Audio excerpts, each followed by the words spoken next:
आज के अगले सूत्रों को हम लेते हैं।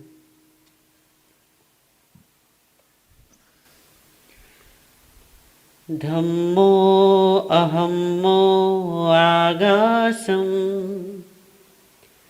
कालो पुग्गल जन्तवो एस लोगोत्तिपन्नतो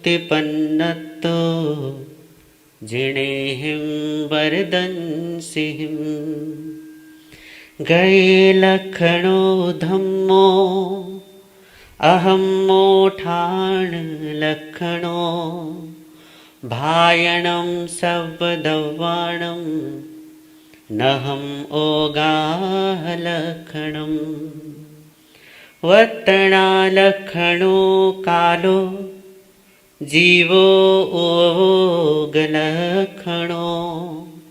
नाणेणं दंसणेणं च सुहेणये दुहेणये।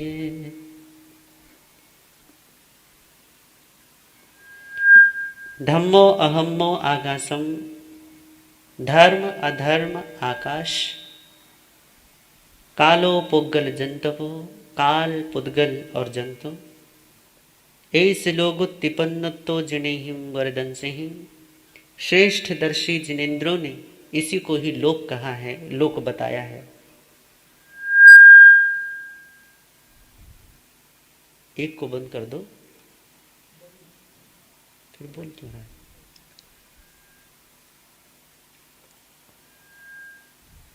गई लक्षणों उधम्मो, जो धर्म है उसका लक्षण गति है। अहम्मो ठाण लक्षणों, और जो अधर्म है उसका लक्षण स्थिति है या स्थान है। भायणम सवदवाणम नहम ओगाह लक्षणम, जो सभी द्रव्यों का भाजन है, ऐसा जो नभ है, जो आकाश है, उसका लक्षण अवगाह है। वत्तना लक्षणों कालो, वर्तन करना, परिवर्तन कर देना, बदल देना, ये काल का लक्षण है। जीवो उपभोग लक्षणों, जीव उपयोग लक्षण वाला है। नाणीनम दंसणीनम च सुहेणीय दुहेणीय, जो ज्ञान से दर्शन से सुख और दुख से जाना जाता है।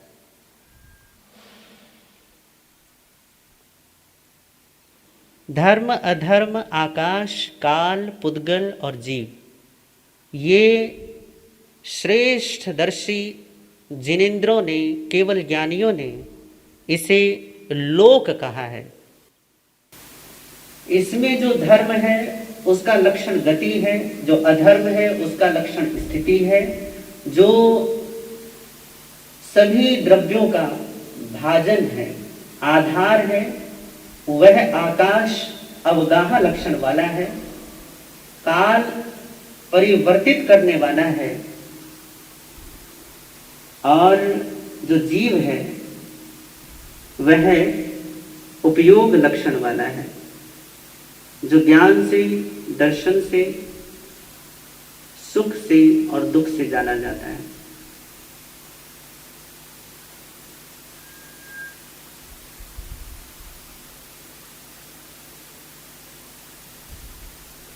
भगवान महावीर ने जो विश्व व्यवस्था दी है, अपने परिपूर्ण और संपूर्ण ज्ञान में उन्होंने जो देखा और जो जाना, उसे उन्होंने प्रकट किया है। क्योंकि जैन दर्शन किसी ईश्वरीय नियंता में विश्वास नहीं करता,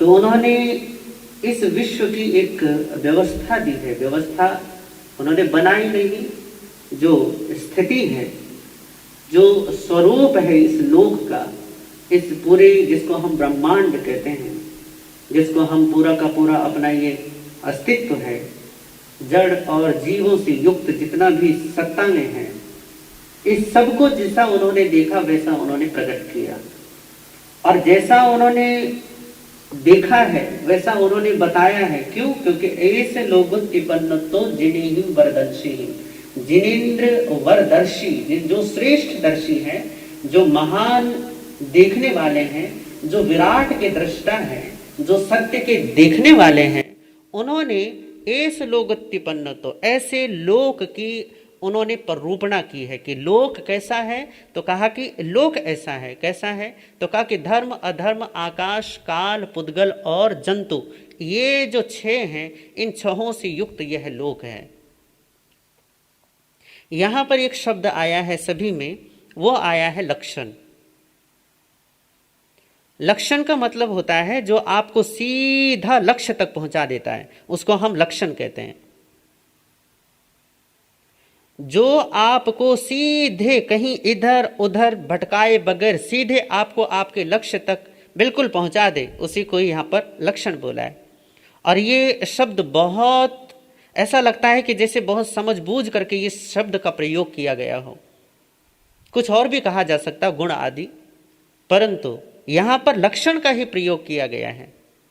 इस लक्षण शब्द से यह पता चलता है, क्योंकि जब इसका अर्थ किया जाता है लक्षण का, तो लक्षण का अर्थ होता है कि जहां कुछ चीजें हैं या जहां अनेक वस्तुएं हैं, उन अनेक वस्तुओं में जो भिन्नता दर्शाता है, जो उन्हें एक दूसरे से अलग करता है, जो उन्हें एक दूसरे से अंतर दिखाता है, उस अंतर को दिखाने वाला, उस भिन्नता को दर्शाने वाला, उस एक दूसरे से अलग करने वाला जो भी होता है, उसे हम लक्षण कहते हैं। अब लक्षण वहीं घटित होगा जहां कुछ चीजें विद्यमान होंगी। जहां एक हो वहां लक्षण की आवश्यकता ही नहीं है, क्योंकि किसी एक ही में भिन्नता क्या होगी और अभिन्नता क्या होगी, वहां अलगाव क्या होगा और तादात्म्य क्या होगा। लक्षण की बात तब आती है जब एक से ज्यादा की उपस्थिति हो, और इस यहां पर उपस्थिति कितनों की है, यहां पर उपस्थिति है 6 चीजों की, जिसमें सबसे पहले धर्म, फिर अधर्म, दूसरा, तीसरा आकाश, चौथा पुद्गल, पांचवा काल और छठा जीव। ये 6 हैं, तो इन छहों को एक दूसरे से जो अलग करता है उसे लक्षण कहते हैं। अब हम एक एक करके इन छहों को समझ लेते हैं, क्योंकि जब तक हम इन छहों की दशाओं को सही तरीके से समझ ना जाएंगे, तब तक बहुत सारे भ्रम हमारे बने रहते हैं, तब तक हमारे बहुत सारी मानसिक भ्रमणाएं चलती रहती हैं। क्योंकि जितने भी दार्शनिक विचार हैं, ये तो जंगल की तरह हैं, एक बार घुस जाओ तो बाहर निकलना बड़ा मुश्किल। जितना भी तर्क और वितर्क और कुतर्क है, ये सारा का सारा एक ऐसे जंगल की तरह है कि आप यदि यहाँ प्रविष्ट हो जाते हैं तो फिर समझ में नहीं आता कि हम पढ़ कहाँ गए हैं, हम आ कहाँ गए हैं।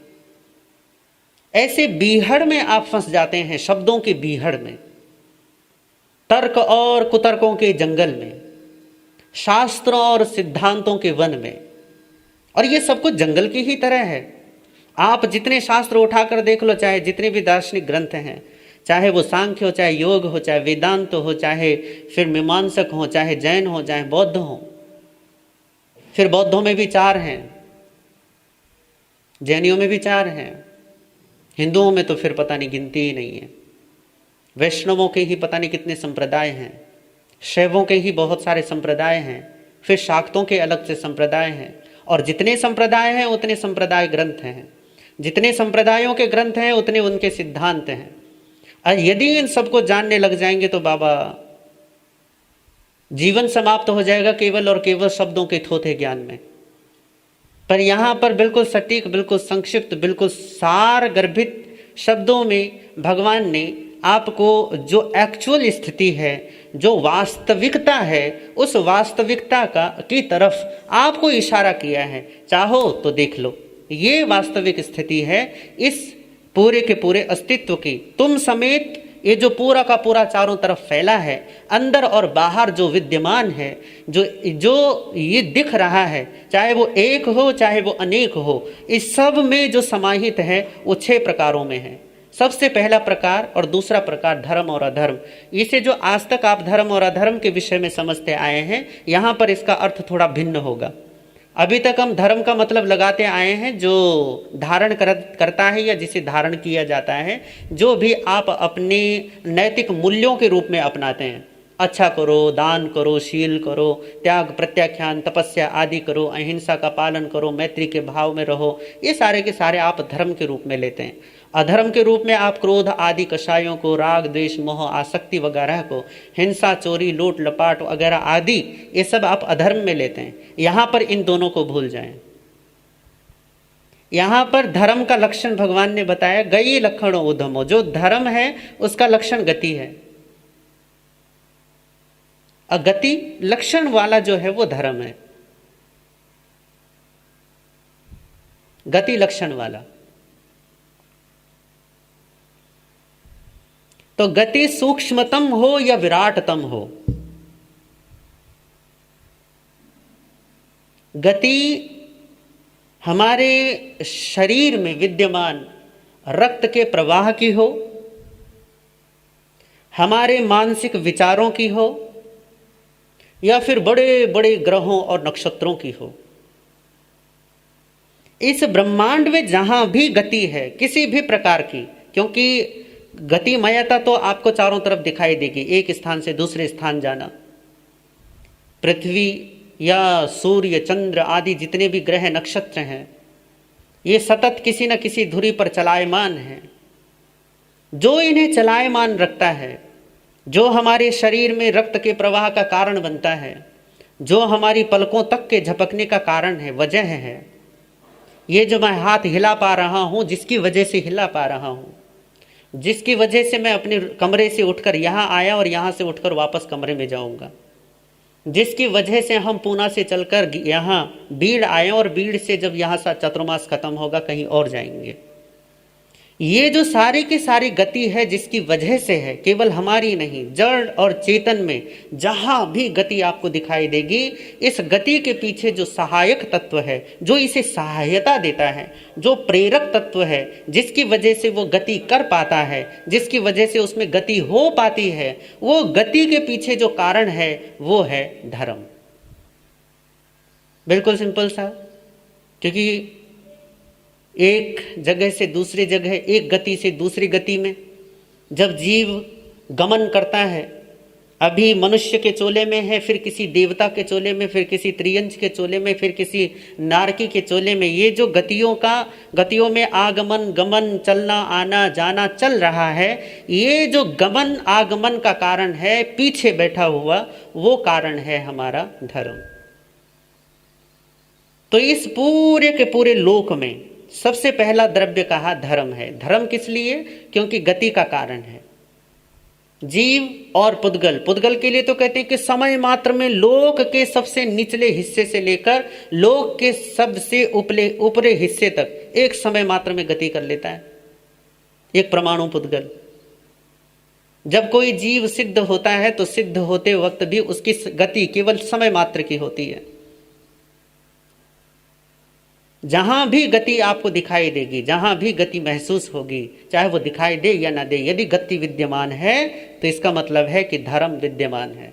जहां जहां धर्म है वहां वहां गति है। पर यहां पर एक चीज याद रखना, ये निष्क्रिय द्रव्य है। निष्क्रिय का मतलब सक्रिय नहीं है, इसकी सक्रियता कर्ता वाली नहीं है कि ये जबरदस्ती किसी को धक्का नहीं दे सकता। आप चाहें या पुद्गल में किसी कारणवश, किसी निमित्त से, किसी संयोग से यदि गति होगी तो गति होने का कारण ये बनेगा जरूर, परंतु ये किसी को जबरदस्ती नहीं करता कि चलो बहुत समय हो गया बैठे हुए, चलो अब यहां से नहीं। ये केवल बस जब कहीं गति होने की संभावना होगी तो ये उपस्थित है, वहां पहले से विद्यमान है। इसकी विद्यमानता में सिर्फ इतना होगा कि संयोग आते ही गति आरंभ हो जाएगी। इसलिए संसारी जीव संयोगाधीन रहता है, उसकी गति ही संयोगाधीन है। एक गति मनुष्य के चोले में हम क्यों आए हैं? क्योंकि कार्मिक संयोग है। यहां से किसी अन्य गति में क्यों जाएंगे? क्योंकि कर्म का संयोग है। जब तक कर्म का संयोग है तब तक गति है। जब कर्म का संयोग मिट जाता है फिर इसकी उपस्थिति रहे कोई बात नहीं, पर गति समाप्त हो जाती है। पर जब भी गति होगी, जहां भी गति होगी, गति का मतलब चलना फिरना, जहां भी होगा इसकी वजह से होगा। दूसरा है अधर्म।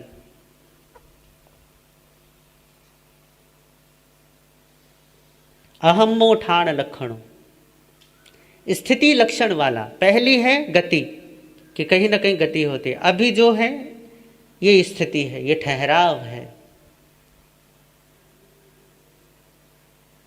इस ठहराव का जो कारण है उसे हम क्या कहते हैं? उसको हम स्थिति कहते हैं। और इसके में जो पीछे वजह है, जो कारण है, हेतु, उसे हम अधर्म कहते हैं। अधर्म जो है वो स्थिति का हेतु है। स्थिति से वो पहचाना जाता है, स्थिति से जिसका पता लगाया जा सकता है कि ये चीजें, ये जो वस्तुएं हमारे आसपास स्थिर हैं, इनकी जो स्थिरता है वो स्थिरता किसकी वजह से है? तो कहा वो अधर्म की वजह से है। अधर्म उनकी स्थिरता का कारण है, अधर्म उनकी स्थिरता का प्रेरक तत्व है। तो यहाँ पूरे के पूरे लोक में इसकी विद्यमानता है। इस पूरे लोक में जहाँ जब भी जो भी वस्तु ठहरना चाहे, रुकना चाहे, उसे हम अधर्म कहते हैं। जब भी उसमें किसी कारणवश रुकावट पैदा होगी तो उसकी स्थिरता के लिए जो अवलंबन, जो सहारा बनेगा, जो एक टिकाऊ बनेगा, उस टिकाऊ के पीछे जो कारण होगा, उस कारण को हम अधर्म द्रव्य कहते हैं। तो पहले धर्म द्रव्य का तात्पर्य है गति देना। गति जबरदस्ती देता नहीं है, पर वो उपस्थित है तो उसकी उपस्थिति में गति होती है। ये बिल्कुल ऐसे ही है कि जैसे सूर्योदय होने पर सूर्य किसी को एक एक जाकर जगाता नहीं है, आवाज नहीं देता, किसी का दरवाजा नहीं खटखटाता, किसी के ऊपर लोटा भर के पानी नहीं डालता, परंतु सूर्य की उपस्थिति, सूर्य का आगमन, सूर्य का आना ही, सूर्योदय का होना ही समस्त जड़ चेतन में एकदम से पुलक, सब में एक क्रियाशीलता पैदा हो जाती है। तो जैसे सूर्य सभी के जागरण का प्रेरक है, वैसे ही धर्म और अधर्म गति और स्थिति के प्रेरक हैं। तीसरा जो तत्व है वो है आकाश। आकाश जो तत्व है, इसके लिए कहा है भायणम सव्वदव्वाणम नह ओगाह लक्षणम। ये सबसे महान द्रव्य है। महान का मतलब है विराटतम। इससे भी विराट एक तत्व और आएगा, परंतु इसकी महानता किन अर्थों में है उसे थोड़ा समझिए। कि भायणम सव्वदव्वाणम, 6 द्रव्य हैं, 6 द्रव्यों में ये एक 5 द्रव्य, 5 द्रव्य जो अन्य हैं, उन 5 द्रव्यों को जो अपने आप में समेट कर रखता है, सबके लिए आधार बनता है, सबके लिए जगह बनाता है, अपने आप में वो समेट कर रखता है। जो ऐसा समझ लीजिए कि आकाश की आगोश में जो सारे रहते हैं वो 5 द्रव्य हैं, जिनको ये आकाश ही समेट कर रखेगा, अपने आप में उनको बनाए रखेगा, उनको जगह बना कर देगा। तो यहां पर कहा नह मोगाह लक्षणम, क्योंकि ये सभी का भाजन है, सभी का आधार है, सभी इसमें है। पर आकाश किस में है? तो भगवान कहते हैं कि आकाश किसी में नहीं है, वो निराधार है। जब आकाश निराधार है तो इस आकाश में इन 6 द्रव्यों, 5 द्रव्यों की और स्थिति है।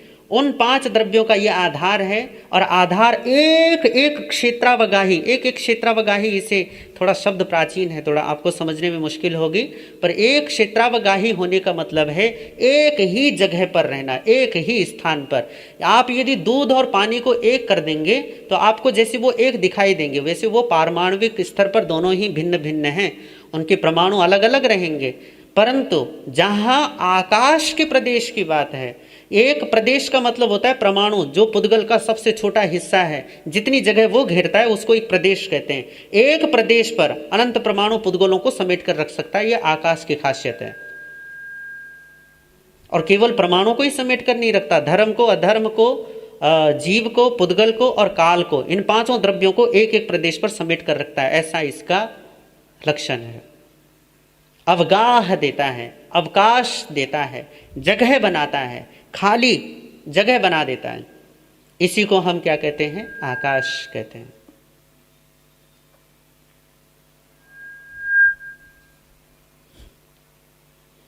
वतना लक्षणों कालो, जो काल है वो वर्तना लक्षण वाला है।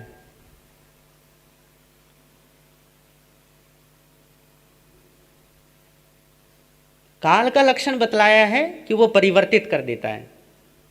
कर देता है या उसकी वजह से परिवर्तन होता है।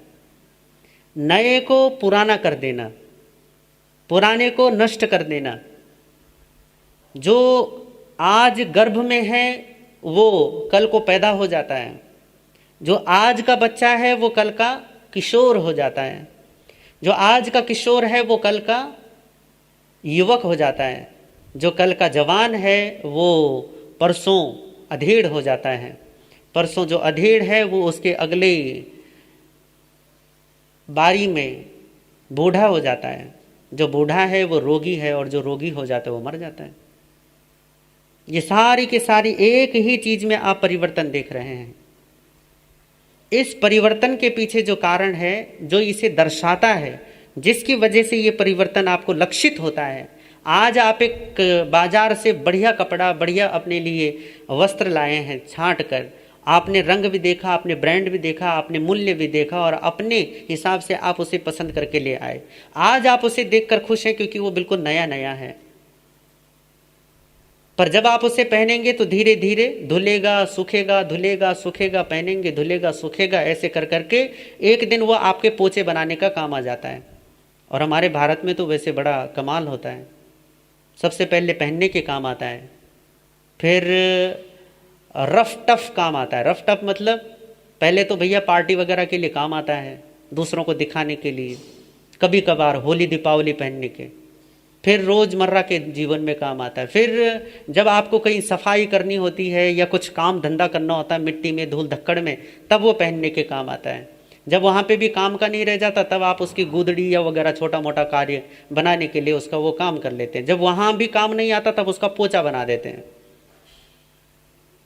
ये सारी जो आप ये परिवर्तन देख रहे हैं ना, ये स्थिति में जहाँ ये परिवर्तन लक्षित हो रहा है, परिवर्तन लक्षित तो केवल पुद्गल में होता है, परंतु इस परिवर्तन के पीछे जो लक्षण है वो है वर्तना। वर्तना लक्षण जिसका है उसको हम काल कहते हैं कि ये पूरा का परिवर्तन एक दिखाई दे रहा है, ये बदलाव हमें दिखाई दे रहा है। हमने 2001 से लेकर आज तक कितना परिवर्तन देखा है। आपने जितनी आयु देखी होगी उस आयु में आपने कितना बदलाव देख लिया है। इस बदलाव को हम एक लक्षण कहते हैं। इस लक्षण के पीछे जो उसका कारण है, जो उसका मूल है, जो उसका स्रोत है, उस स्रोत को हम काल कहते हैं। ये हुआ काल का विषय, काल का लक्षण। अगला भगवान फरमाते हैं कि जीवो उपयोग लक्षणों। जीव का जो लक्षण है वो उपयोग है। जीव का लक्षण उपयोग, ज्ञान, दर्शन, सुख और दुख, इन्हें भी थोड़ा समझ लें। उपयोग, क्योंकि जीवों के जितने भी लक्षण हैं ये, इनमें जो उपयोगमयता है या परिवर्तन है या गति है, स्थिति है या फिर अवकाश देना है, इन सब में आप एक चीज याद रखना कि कर्ता भाव जैसा कहीं भी नहीं है। जो है सब सहज है।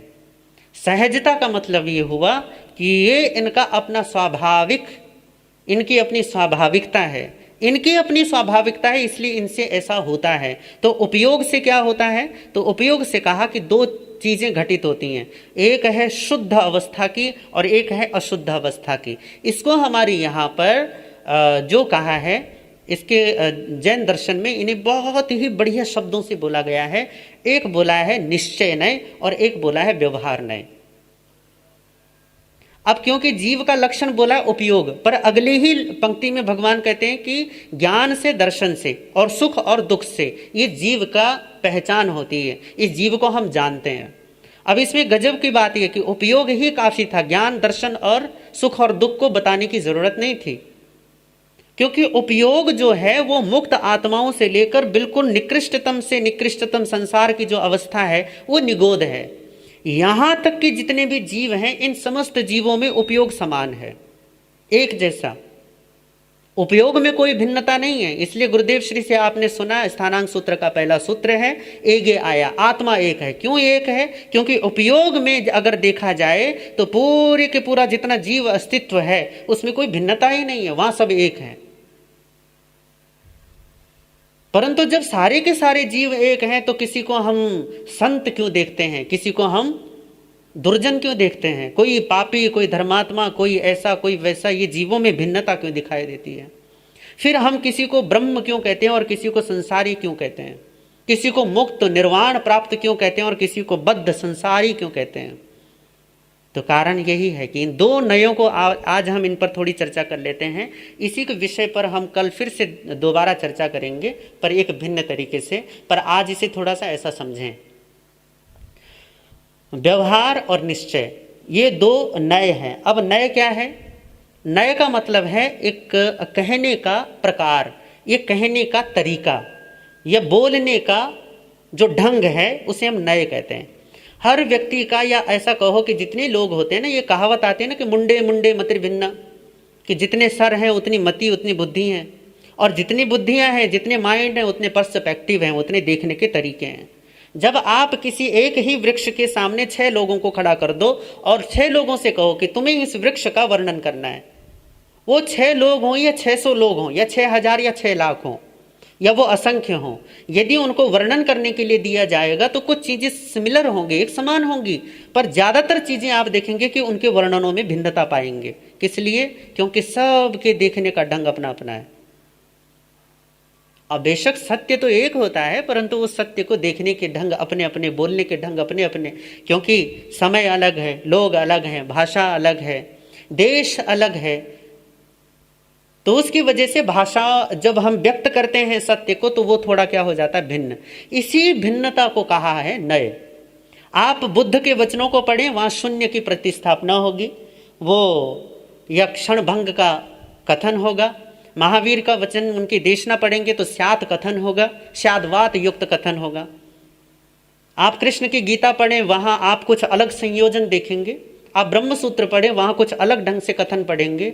आप सांख्य सूत्र पढ़ें, न्याय सूत्र पढ़ें, आपको अलग अलग ढंग से, एक ही बात है, बात तो एक ही है ना। जिस सत्य की बात की जा रही है वो सत्य यूं तो नहीं कि मेरा अलग तुम्हारा अलग, इसका अलग और उसका अलग। सत्य तो सत्य होगा और एक जैसा होगा, परंतु कहने का जो तरीका होगा वो अलग अलग होगा। वो जो कहने का अलग अलग तरीका है उसी को नय कहते हैं। ये जो नय है ये दो हैं, और ये दो हैं, एक है निश्चय और एक है व्यवहार। निश्चय का मतलब होता है, इसको भी थोड़ा समझ लें, नय का मतलब कहने का ढंग, नय का मतलब कथन का प्रकार। अब निश्चय और व्यवहार, तो निश्चय और व्यवहार को भी समझ लीजिए कि निश्चय और व्यवहार किसको कहते हैं।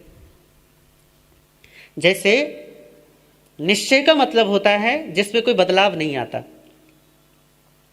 जो पहले भी वैसे ही था, आज भी वैसे ही रहेगा, और कल भी यदि उसके बारे में बोला जाएगा तो कल भी वैसा ही बोला जाएगा। पहले जैसे बोला गया था वैसे ही आज भी है, और जैसा आज बोला जाएगा वैसे ही कल भी रहेगा। ये जो त्रिकाली एक जैसा रहता है उसके बारे में कथन अलग नहीं हो पाता, उसके बारे में आप अलग ढंग से नहीं कह सकते। हाँ, जो पहले बोला है इसको आप ऐसे समझें कि प्रथम तीर्थंकर ने जो बोला है वही दूसरा, तीसरा, चौथा, पांचवा, 24 तीर्थंकर वही एक कथन करेंगे, उसे निश्चय नहीं कहते हैं। जिस विषय के विषय में, जिसके विषय में एक जैसा कथन हो, वो कथन परिवर्तित ना हो पाए, उसको हम निश्चय नहीं कहते हैं कि ये कथन किसका है, ये निश्चय नहीं का है। अब भगवान महावीर के जब आप उपदेश पढ़ेंगे तो वहां उपदेश बहुत तरीके के पढ़ेंगे। वो कहेंगे अप्पा सो परमाप्पा, आत्मा ही परमात्मा है, एक ही आया, एक ही आत्मा है। और वहीं दूसरी जगह यदि आप कहीं पढ़ेंगे तो वो कहेंगे कि यही जीव है जो नारकी भी है, यही है जो मनुष्य है, त्रियंच है, देव है। फिर कहेंगे अभी तो आपने बोला था कि आत्मा परमात्मा है, फिर ये नरक, ये त्रियंच, ये मनुष्य, ये देव, ये कहां से आया? तो अप्पा सो परमप्पा का मतलब है कि त्रिकाली ध्रुव सत्य है, इसमें परिवर्तन नहीं होगा। ये निश्चय नय का कथन है। पर जब भगवान कहते हैं कि वही त्रियंच है, ये मनुष्य है, ये नारकी है, ये देवता है, तो ये किसका कथन है? ये निश्चय नय का कथन नहीं है, ये व्यवहार का कथन है। व्यवहार का मतलब, निश्चय का मतलब पहले पक्का कर लो कि निश्चय जो पहले था आज भी है, कल भी रहेगा, है या नहीं? एक जैसा, उस कथन में आप बदलाव नहीं पाएंगे। पर व्यवहार नय का मतलब यह है पहले कुछ और था, आज कुछ और है, और कल कुछ और हो जाएगा। उसमें एक रूपता नहीं रहेगी, वो कथन बदल देगा। वो कथन किसी अपेक्षा से ऐसा है तो किसी अपेक्षा से ऐसा है, उस कथन में परिवर्तन चलता रहेगा। यहां तक कि कई बार तो ऐसा होगा कि एक ही समय पीरियड जिसको आप मानते हैं 1 minute, 2 minute, 3 minute, 4 minute, 5 minute, इन एक एक मिनट में ही आपने देखा होगा कि जब बहुत सारे धावक दौड़ते हैं तो जो धावक होते हैं, कई बार तो ऐसा लगता है कि 2 धावकों ने या 3 धावकों ने, जो रेसर होते हैं, उन्होंने एक साथ ही लाइन को क्रॉस किया है।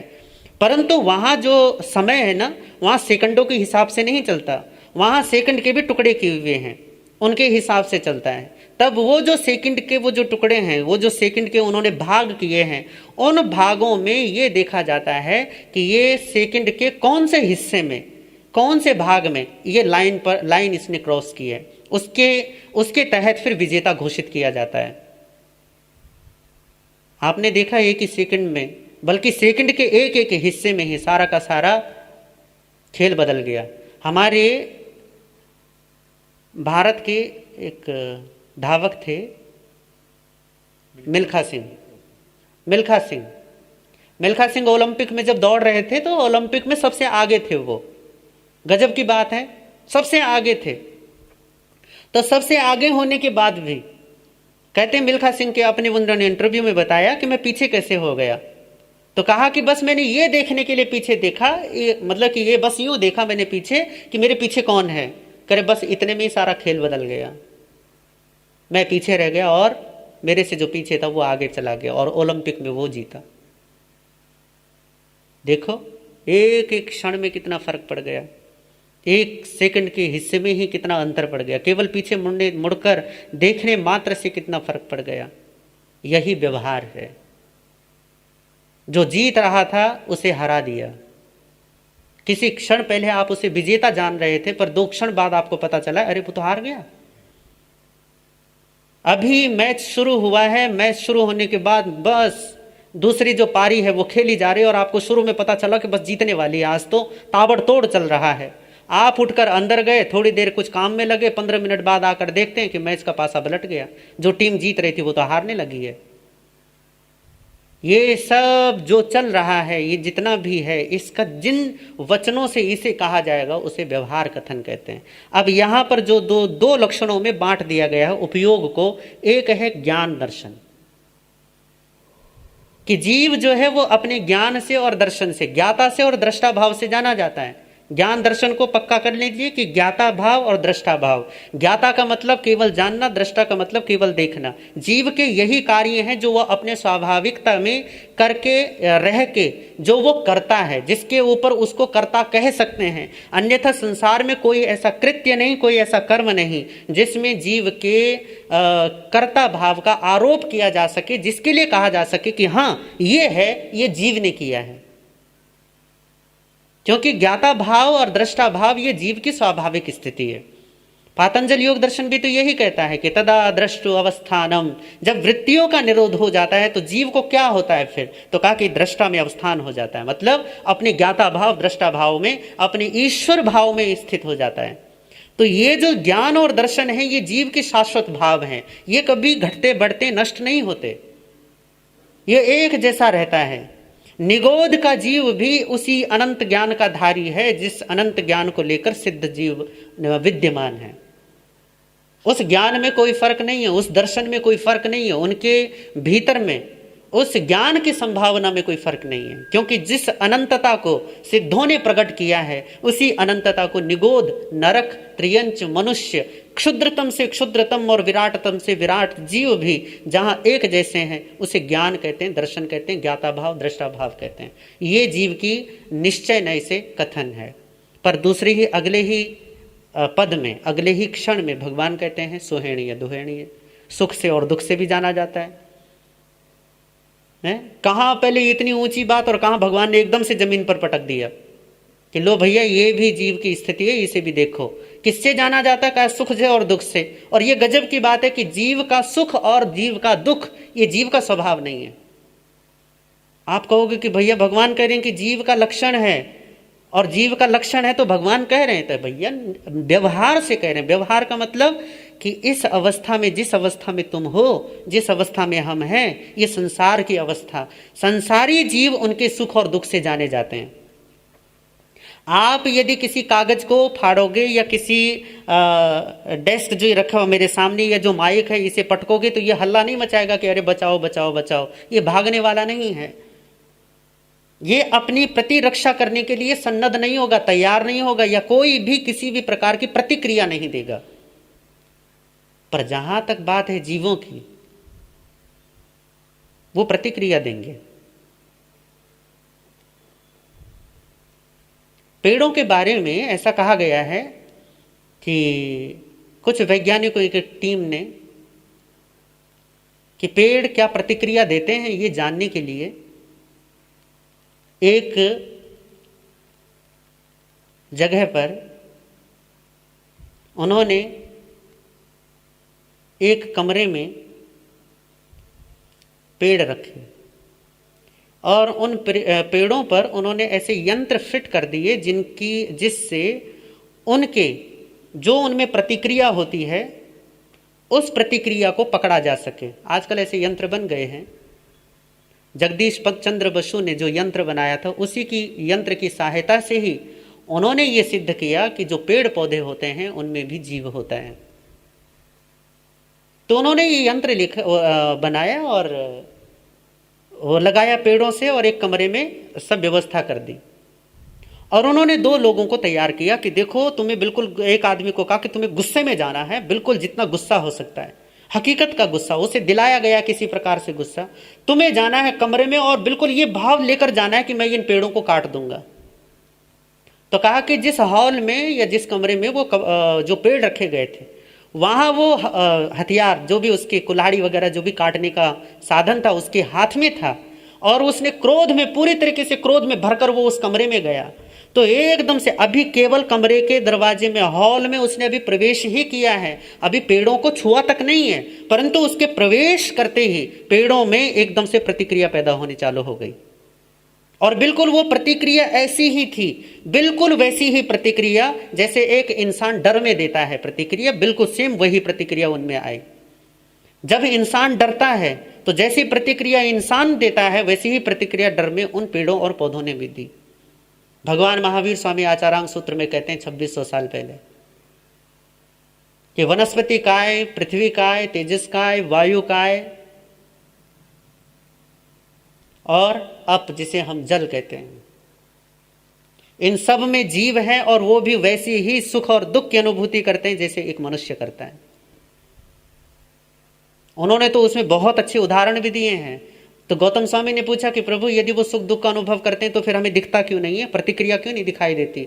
करिए बिल्कुल ऐसा ही है जैसे किसी गूंगे को, किसी बहरे को, जिसके न कान हो न जबान हो और ना ही वो आंखें उसे देख पाता हो, उसके हाथ पांव भी ना हो, तो ऐसा लूला लंगड़ा बिल्कुल बहरा गूंगा जिसके न आंखें न कान न और न जबान न हाथ है न पांव है, तो ऐसे गोल मटोल इंसान को जब कोई पीटे तो जैसे वो प्रतिक्रिया नहीं दे पाएगा।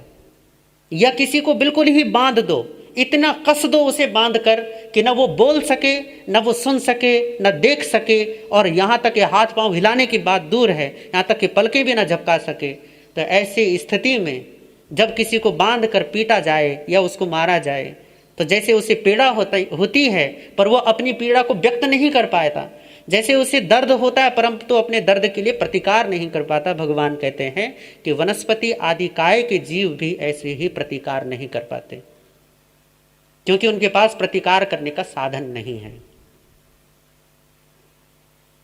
अब जगत की स्थिति में ये दोनों ही सत्य हैं, सुख भी और दुख भी, है ना। एक पेड़ पौधा भी, एक जीव जो बिल्कुल सूक्ष्मतम अभी मिट्टी में ही मिट्टी रूप बना हुआ है, वो भी यदि प्रतिक्रिया सूक्ष्मतम देता है, सुख और दुख की अनुभूति करता है, तब व्यवहार से भगवान ने कहा कि जीव जहां सुख और दुख की प्रतिक्रिया दे, किसी चीज से प्रसन्न हो, संतुष्ट हो, किसी चीज से दुखी हो, असंतुष्ट हो, तो समझना चाहिए कि ये जीव है। तो इस तरीके से निश्चय नय से तो ज्ञाता और दृष्टा ये जीव का स्वभाव है, जीव का लक्षण है। व्यवहार से सुख और दुख ये जीव का लक्षण है। तो इस तरीके से आपने इन द्रव्यों के, 5 द्रव्यों के विषय में श्रवण किया है।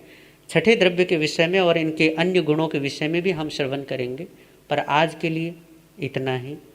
आगे जैसा अवसर इन्हीं भावनाओं के साथ ओम।